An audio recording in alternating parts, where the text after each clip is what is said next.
Hey everyone, the purpose of this video is to briefly review an apologetics course that I taught in which 4 topics were covered. These topics were covered in more detail in the course and also in their corresponding videos on this YouTube channel. However, it is the purpose of this video to take a bird's eye view for those wishing to hear a more concise version of them. The first topic is relativism. The second is faith versus science, which addresses many of the variants of naturalism. The third topic is Darwinian evolution, followed by the fourth topic, the problem of evil. Again, this is a summary, meaning if you wish to hear a more thorough assessment of these topics, then visit the series of videos on each of these topics on this YouTube channel. So before we started relativism, we first introduced the topic of apologetics, which comprised week 1 of this course. So what is apologetics? Apologetics is a logical defense of the Christian faith. It derives from the Greek word apologia, which was a word given for a defense in a court setting.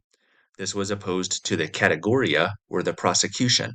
So if you imagine Christianity as being put on trial by the world through various objections and accusations, then you, as the apologist, develops an apologia, an apologetic defense of the Christian faith. Now that we know what apologetics is, here are a few things that it isn't. Firstly, its purpose is not to make you look smart. It is a tool designed to maximize the well-being of your opponent. Secondly, apologetics and the arguments contained therein do not form the basis of our faith, for there is always doubt in logical arguments, something that cannot coexist with an undoubting faith. So make faith your foundation and use logic as a tool to reinforce that. Thirdly, apologetics does not advance our standing before God. If you are a Christian, that is determined entirely by what Christ did for you and nothing of your own merit. Fourthly, apologetics is not meant to convince the opponent of God's existence. There is more to come on this later, but your opponent already knows God exists, so the purpose is not to convince them of what they already know as much as it is to hold them accountable to it. Adopting this view will change the way in which you present your arguments. So we know what apologetics is, we know what it isn't. We also defended the use of apologetics by addressing 3 objections to its use. The first of these is that any defense of apologetics is circular reasoning, since I am arguing to justify arguing. However, this is not circular because what I am justifying is different from what I am using to justify it, although they do belong to the same category.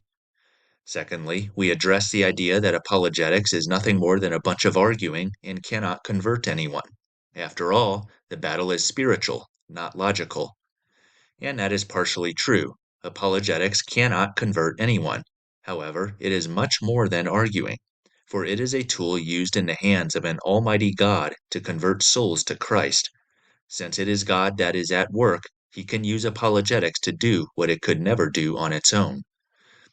Note that if the objector is right in saying that the battle is spiritual and not logical, then nothing we do can convert someone, including those methods that they might be partial to, like showing compassion or being inclusive.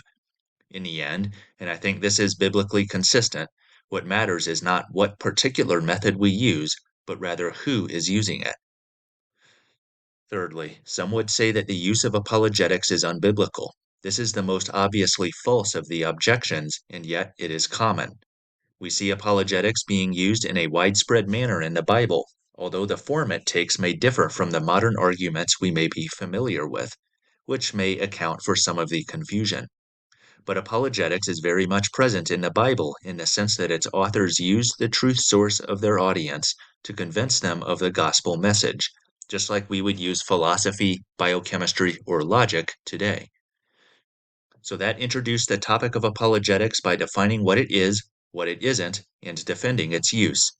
I then illustrated some basic concepts that would be critical to understanding the rest of the course. This took the title, What is Your Standard? And refers to the standard that one appeals to make their truth claims. This implies that everyone makes truth claims, that there is no neutral ground in arguments on either side, and this is defended more thoroughly in the video titled "What's Your Standard?" But the idea is that both sides, no matter how neutral they may seem, are making truth claims from a truth source that they do not question.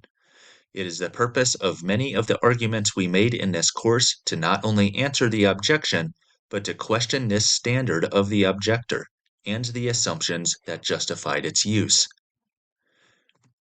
Okay, so that wraps up week one, our introduction of apologetics. So uh, let's summarize what we said on the topic of relativism, which covered weeks 2 through 5.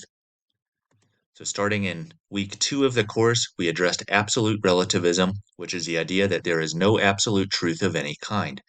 We discussed the evidence for absolute relativism and made sure that everyone in the course could argue from the objector's point of view. We then introduced a critical transition from moral relativism to absolute relativism. In other words, those who claim to be relativists only in the moral sense must also be relativists in the absolute sense. You can't say truth doesn't exist when it comes to morality, but does exist elsewhere. Either truth exists or it doesn't. Therefore, truth is not a buffet line where you can pick and choose the parts of it you don't want to accept. It is more like a smoothie, which must be entirely accepted or entirely rejected. Therefore, a purely moral relativist does not exist. I made this point because it is popular now to claim to be a person of science and then turn around and say that there is no moral truth. But this is a double standard. The truth is that either truth exists or it doesn't. So the next part, in which we addressed absolute relativism logically, also applies to those who only claim to be moral relativists. Our logical address said that the evidence offered for absolute relativism is insufficient. In fact, most of the evidence does not even support relativism, but rather supports something else, using a series of fallacies to give the false impression that relativism is being logically supported when it isn't. Perhaps this is because any truth claim in defense of absolute relativism relies on absolute truth to function. If someone tells you that truth does not exist, ask them if that is a truthful argument. Adding to the self-defeating nature, not of relativism, but of the relativists who argue for it, are the associated truth claims that they make in the areas of religion, politics, and philosophy. These are truth claims that are not inherent to relativism, but are nonetheless made by relativists. They only add to the self-defeating nature of their argument. So we saw by our covering of absolute relativism, the first instance of the concept illustrated in week 1, that neutral ground does not exist. This fact is seen most when those who claim to be neutral aren't. Therefore, absolute relativism is like a Trojan horse.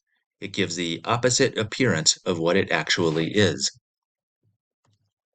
I decided that it was in the best interest of the class to transition from absolute relativism to moral relativism, a topic that we started in week 3. Moral relativism is the idea that morality is relative. Moral relativists will often accept other forms of truth, even though that is logically inconsistent, as explained earlier. However, in order to eliminate this step, and therefore make the material more readily applicable, we addressed specifically moral relativism in weeks 3 through 5. To start, the biblical stance that we defended is that morality is absolute, meaning there are some moral values that do not change no matter what. However, how that morality is applied is relative, meaning it depends on the situation. So the moral value itself does not change, but its application does. We defended this view both evidentially and presuppositionally. The evidential route said that everyone has absolute moral values that are basically the same, and we played a game called Spot That Moral Absolute, where we looked at the actions of psychopaths and horrible people whom one would expect to have differing moral values. As it turns out, they use the same moral values as we do. The only difference is that they twist them or grant themselves an exception to them. We also looked into arguments of moral relativists and found that the same moral absolutes are presupposed there. The logic is that if morality varied from person to person, then surely we would see that the most in the actions of evil people and of those who build their worldview on the idea that there is no moral truth, right? So the fact that this does not happen shows that morality is indeed absolute. So we see moral absolutes in two unlikely places: the actions of evil people and in the arguments of moral relativists. As I pointed out, the evidential route does have its weaknesses, as you can never prove that morality won't change at some point in the future. All the evidential route can show is that our present moral values agree. So, I bolstered the biblical stance with another argument, the presuppositional approach. This asks the question, what do our actions say? I ask this because both the Bible and the relativist would agree that actions speak louder than words. And if we do this, we will see that no one, the moral relativist included, lives like morality is relative. We all live like there are some things that are always wrong and some things that are always right, no matter what. If the relativist says truth is relative but doesn't live that way, then they show that they don't believe what they are saying. In that case, then why argue? The relativist shows by their actions that they already agree with you. In this way, moral relativism was made to be irrelevant. To drive this point home, we played a second game of Spot That Moral Absolute, in which we spotted the moral absolutes of relativists not pertaining to relativism. So, even if one managed to debunk all the arguments thus far, the modern relativist is almost guaranteed, statistically speaking, to make moral truth claims, even if those claims are not necessary to defend relativism. No matter how unappealing moral absolutes might be, we just can't seem to avoid them. To summarize week 3, we saw that moral absolutes are seen in three unlikely places: the actions of evil people, the arguments of relativists, and the lives of relativists. If that is the case, then how much more would they exist elsewhere? If they exist in the places we would least expect, then how much more would they exist where we do expect them? So that was week 3. In week 4, we examined the true nature of moral relativism by contrasting the actions that it tells its adherents to perform with its words. To do this, we looked at 10 moral truth claims, either coming from or associated with moral relativism, and contrasted the actions of 7 of them with the truth claim itself, asking the question, does relativism practice these truth claims? I ask this question because Jesus said in Luke 6:43 through 45, "For no good tree bears bad fruit, nor again does a bad tree bear good fruit, for each tree is known by its fruit." So, actions reveal the heart. The relativist most likely agrees, as they often criticize organized religion for sponsoring things like the Crusades, the Inquisition, or sometimes Christians who behave hypocritically. So I chose to use that logic against their belief. That is, if relativism necessarily does not practice what it preaches, then by the logic of its own followers, it is not a worthy belief. So if relativism says one thing and does another, then its motives are not what they appear to be. We ask the question, what are the fruits of moral relativism? It turns out that it is just as exclusive, just as intolerant, just as narrow-minded as any of the worldviews it criticizes. The only difference is that the relativist refuses to admit it and therefore take responsibility for their claims. We ask the question, who must abide by its moral behaviors? Only the other person must do this, but not the relativist. This allows the relativist to do whatever they want without consequences. Relativism says, you must be inclusive of me, but I don't have to be that way to you. It says, you must not make absolute moral truth claims, but I can, and you have to obey them. This restriction of the opposition enables an unrestrained lifestyle, which I believe is the driving force behind moral relativism. It has nothing to do with logic. So, like absolute relativism, moral relativism is like a Trojan horse. It gives the exact opposite impression of what it actually is. By saying one thing and practicing another, moral relativism disguises its true nature. So in week 5, we assess the influence of moral relativism in the modern Christian evangelical church. I address this because we tend to think of relativism as something that is only practiced in unbelieving settings, particularly secular universities. But the truth is that moral relativism is seen in the Christian church both in its pure form and through its effects. I supported this claim with many examples, taking time to point out that many of the examples to be given are not inherently bad. It really depends on the motive. When we approach a mountain stream and decide whether it is safe to drink from, we make that decision based on its source. And the same is true of the actions that I cited. So I believe that we see moral relativism in its pure form in the Christian church through the widespread acceptance of other religions.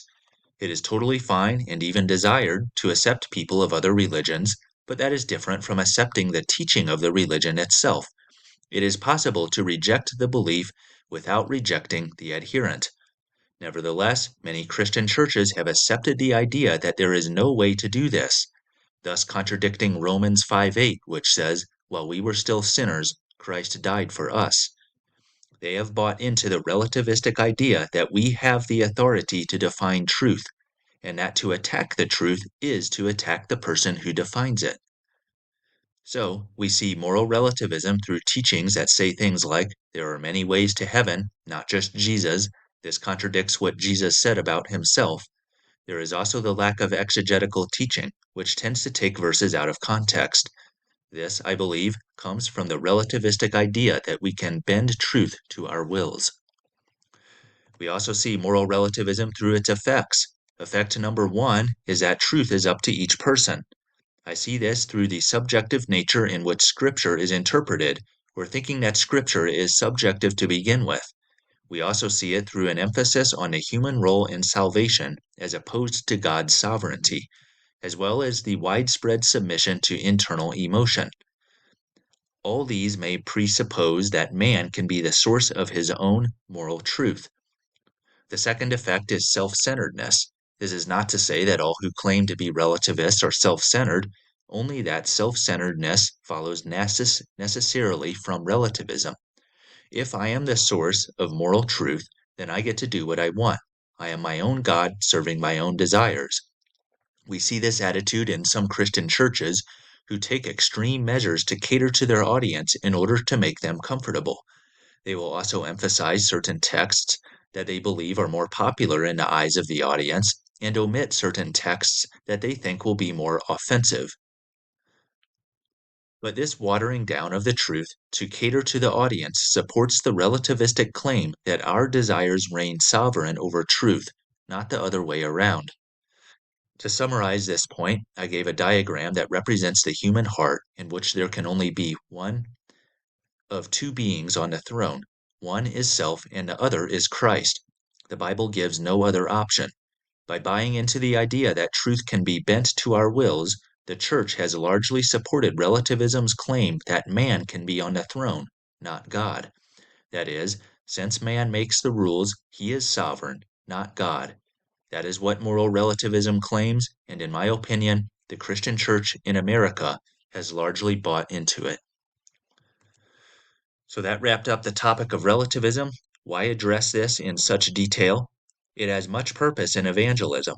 For example, how far do you think you will get in evangelizing and telling others about sin if they think they can make their own morality? Of course, they'll just make the rules so they get to do what they want to do and never be guilty to the extent that the Bible says we are. So sometimes you need to address the underlying barriers that would prevent a person from hearing the gospel, which I hope this section has equipped you to do. Particularly, I took the aggressive approach I did in order to effectively pull the mask off the hypocrite, to expose relativism for what it really is, mostly for the sake of the relativist that is most likely deceived. We continue this trend of addressing underlying barriers in the Faith versus Science series, which took up weeks 6 through 10 of our course. To illustrate our tactics in addressing the supposed conflict between faith and science, I gave this picture of an iceberg. The top of the iceberg represents what we see, the outward objection, but the part of the iceberg that remains hidden is the presuppositions, the assumptions the objector makes to provide the basis for what they say. And the point was that in both cases, the most vital part is hidden. It lies underneath the surface. In the case of the supposed conflict between faith and science, the assumptions largely come from a worldview called naturalism, which is the idea that there is no plane of existence outside of the natural world and what we can observe with our senses. By addressing this worldview, I hope to equip the Christian not only to address the argument you see at the surface, but also the underlying motive that fuels the argument, the unseen force that causes the objector to come to the conclusions they do. The objections from this section were summarized in this table. Firstly, we have that faith contradicts the scientific method. In other words, faith produces non-falsifiable findings, while science can only test what is falsifiable. Or, faith contradicts the scope of science. In other words, faith explains nothing and science explains everything. Or, some would say that faith contradicts certain findings of science, such as Darwinian evolution. Or some would say that faith contradicts scientists. In other words, the vast majority of scientists are not religious, so we should do the same. Yet others would say that miracles contradict science. These views are represented by the woman in the picture, who must choose between options A and B, which represent faith and science. This contradicts the biblical view that faith and science work hand in hand to reveal God's truth to us. In other words, science is like the flow of the river that brings us to the brink of faith. So, in summary, objections to faith from science, and I have science in quotations because they're not really scientific objections as much as they are philosophical, takes many forms, and these forms must be specified. It is not enough to listen to someone tell you that faith contradicts science and to not ask a follow-up question. So weeks 7 through 8 of this course was spent addressing the objection that faith contradicts the scientific method. In other words, there is no way to falsify a position of faith. All the faithful do is conclude, conclude, conclude, and there is no way to test if their conclusion is false. Having non-falsifiable hypotheses is prohibited in science, and therefore it would appear that faith and science are at odds. There are 3 problems with this objection. The first of which is that it strawmans the Christian faith as being anti-science or anti-reason. In reality, the abundance of biblical characters and Bible verses that employ apologetics, as well as Christianity's rich history of apologetics, testify that the Christian religion embraces reason and does not intend to oppose it. This should make the objector consider that maybe, just maybe, Christianity is more logically defensible than they previously thought. But this is not often done. So it tends to strawman Christianity. The second problem is that, ironically, this position is non-falsifiable. The objector, by setting up the scientific method as the sole means of determining truth, implicitly demands that the Christian prove their faithful claims scientifically. To illustrate the silliness of this demand, we gave the analogy of cutting down a tree with a fish. This is impossible because the soft body of a fish is an inadequate tool to use to cut down a tree. Similarly, science is an inadequate tool to prove positions of faith, and yet the objector demands that the Christian must do so. This allows the objector to ask for more and more evidence and never be satisfied with it because the evidence is incapable of proving a position of faith. This is not to say that the evidence can't point us in the direction of faith. Remember the waterfall pic. But that is a long way from saying that you must prove your faith. In the end, all the evidence can do is point us in the right direction. But since the validity of the objector's claim relies on demanding more of the evidence than it is capable of doing, this makes their point, ironically, non-falsifiable. The third problem is that this objection is self-defeating because the very objection against faith actually uses faith to function. We saw this in 2 ways. The first of which is through the assumption that the scientific method is the only means of determining truth. You cannot show this scientifically, for any scientific proof of it must presuppose that the scientific method is reliable. Therefore, it is a position of faith. We also saw it through the 6 positions of faith that are implied in the use of the scientific method. These include that the scientific method is valid, that error is negligible, that the principle of causation exists, that data and conclusions have meaning, that the natural laws are constant, thus allowing future conclusions to be made, and that we have a moral obligation to the truth. None of these can be shown scientifically, and yet The scientific method presupposes all six of them. So, we use faith in order to reason. We cannot, therefore, drive out faith with reason. What Christians have said all along is true, which is that we walk by faith and not by sight. Both the Bible and the scientific method agree on this topic, and it is the naturalist, who ironically claims to be a person of science, that rejects this. Week 9 addressed the objection that faith contradicts the scope of science. In other words, science explains everything, and faith is therefore not needed to explain anything. There are four problems with this, the first of which is that it is self-defeating in two ways. Once again, the objection against faith uses faith to function. In this case, two positions of faith are made, meaning that it defeats itself in two ways. The first of these positions is that science explains everything there is. You will find no scientific journal, no scientific finding that proves this. Rather, it is a position the objector arrived at before the debate began, a position of faith. The second position of faith is that the same event cannot be explained both faithfully and scientifically. In the objector's mind, science drives out faith. Where a scientific explanation exists, there cannot be a faithful explanation. This allows the objector to explain away any act of God that manifests naturally. An example is, theoretically, taking an MRI reading of the optic nerve of the blind man that Jesus healed, and saying that his physiology was responsible for his regaining of sight and not the miraculous power of God. This enables the objector to effectively not believe in miracles, as the very fact that we are able to observe them implies that they manifest naturally. So that is problem number one. Problem number two is that it overestimates the capabilities of science. The key point is that science creates more questions than it answers. It is like the Hydra in Greek mythology, which, if you cut off one head, two more will grow to take its place.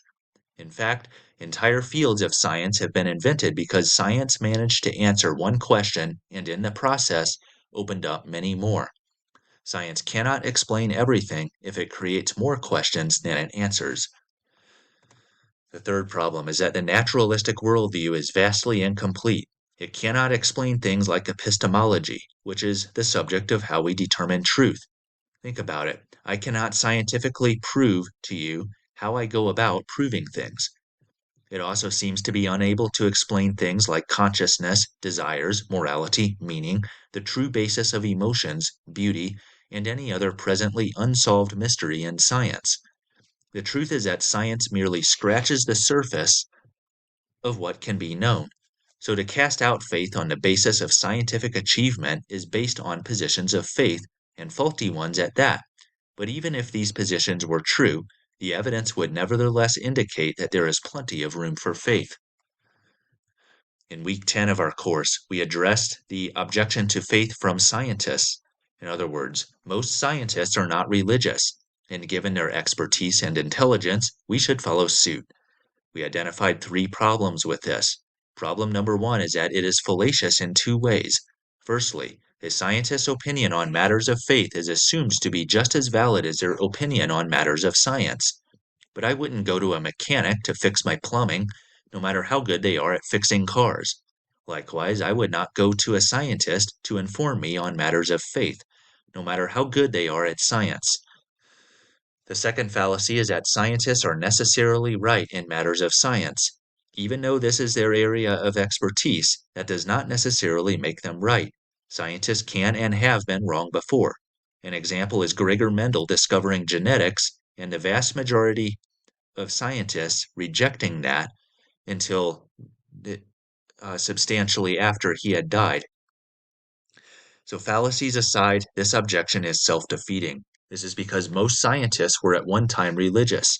This includes most of the founders of the modern branches of science, such as genetics, thermodynamics, and electromagnetism. So if I am using the objector's logic that because the vast majority of scientists agreeing on something related to faith makes it correct, then I could just as easily say that the vast majority of scientists supported religious faith. And because these scientists came first, the secular scientists who followed them are wrong. So, history shows that the objection defeats itself. Thirdly and lastly, the studies that are used to support this objection tend to be biased, which I showed in 4 ways. Firstly, there is sampling error when the intellectuals only of certain departments are asked, departments that have reputations for being secular, such as biology or philosophy. Secondly, the views of the religious are often suppressed in elite academic environments. Therefore, there are many intelligent people who do not exist in these settings who are also religious. Thirdly, because of the first 2 errors, the effect of groupthink makes the views within these departments increasingly extreme over time. Lastly, the minority of scientists who still hold to religious faith, the 3%, are glossed over, when in fact proportions of scientists far less than 3% have turned out to be right, as history demonstrates. So I encourage you to respect the opinions of experts in their fields, but don't be afraid to disagree if you have good reason to. So week 11 discussed the apparent contradiction between miracles and science. After all, aren't miracles by definition unscientific, supernatural events that contradict the laws of nature? So we addressed 3 objections to miracles from science, but they are really from philosophy. These objections, if believed, enable objectors to rule out miracles apart from evidence. This means that the objector can discredit any amount of evidence for a given miracle, not because of the nature of the evidence, but simply because it is a miracle, which they have already ruled out.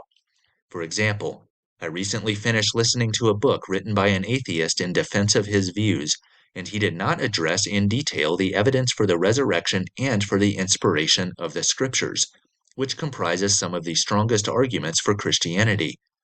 But what he did do a lot of was philosophically attempt to rule out their possibility before the subject was even approached. He approached the subject with such a bias that he did not consider the evidence worth addressing. Addressing this bias was the subject of week 11. One might say, well, miracles are violations of the laws of nature, which can't happen. This makes 4 assumptions. Miracles are thought to violate nature, when in fact almost all miracle accounts, in almost all of them, the supernatural power of God is manifested through nature, not apart from it. It also assumes that violations of nature do not happen, which is speculative. It assumes that not only do they not happen, they cannot happen, which, as discussed earlier, defeats itself. Lastly, they assume that nature explains everything there is. So, if it wasn't clear by the strongly worded nature of the objection, these underlying assumptions enable the objector to rule out a miracle apart from evidence. Secondly, you might hear, miracles are by definition unlikely events. After all, if miracles happened every day, we wouldn't see them as miracles, right? This logic is false. Not all proposed miracles are uncommon.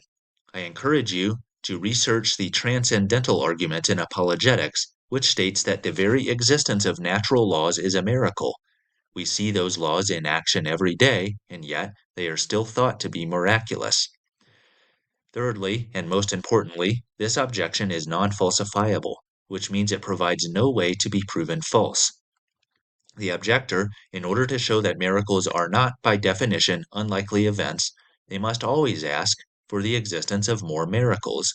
But those miracles are unlikely to be counted as miracles because they still haven't counted the first group of miracles. So, the objector's methodology provides no way for their position to be proven false, which is not allowed in scientific settings. The third objection is that extraordinary claims, like miracles, require extraordinary evidence. For example, if I told you there was a T-Rex in my backyard, that would require more proof than telling you that the sun rose today. Despite making intuitive sense to some, there are a few fatal flaws with this. Firstly, whoever defines extraordinary can define it according to their bias. To this day, there has been significant difficulty in defining what extraordinary is. Secondly, it is simply false. Ask any scientist, and most of them will say that we are to consider all truth claims equally. In fact, this is a necessary attitude to embrace for science to progress. And I think this truth will become intuitive once we think about it. So it is subjective, it is false. Thirdly, it is self-defeating because it defies scientific methodology, This claim is in fact an extraordinary claim that does not have, as its own logic would demand, extraordinary evidence to support it. Therefore, by its own logic, it is false. Fourthly, and most importantly, the claim is non-falsifiable, for the objector must always ask for more extraordinary evidence. After all, if the existence of ordinary amounts of evidence is an ordinary event, then the existence of extraordinary amounts of evidence is an extraordinary event, for which the objector must ask for even more extraordinary evidence to justify. So this objection provides no way for the bias to be removed. The bottomless pit picture represents the objector. They will always ask for evidence, but never be satisfied with it because they approach it with a bias. They will always ask for more, when in reality, the barrier to belief is not one of evidence. Note that these objections are often made from those who are quite hard-hearted, so it is sometimes necessary, for their sake, to be blunt. So that wraps up faith versus science. Why address this in such detail? Because I want you to address the part of the iceberg that lurks beneath the surface, the presuppositions that fuel the objector's argument. If these are not addressed, it is possible that nothing you say will register with the objector.